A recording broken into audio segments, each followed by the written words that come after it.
شروع کرتا ہوں اللہ کے نام سے جو بڑا مہربان اور نہایت رحم کرنے والا ہے۔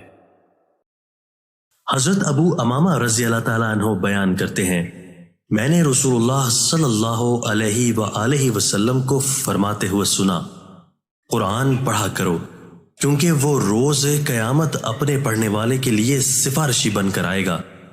سورہ بقرہ اور سورہ آل عمران دو چمکتی ہوئی روشن سورتوں کو پڑھو کیونکہ وہ قیامت کے دن اس حال میں آئیں گی گویا کہ وہ دو بادل ہیں یا دو سائبان ہیں یا پرندوں کے غول ہیں جو صفیں باندھے ہوئے اپنے پڑھنے والے کے حق میں بحث و مباحثہ کریں گی۔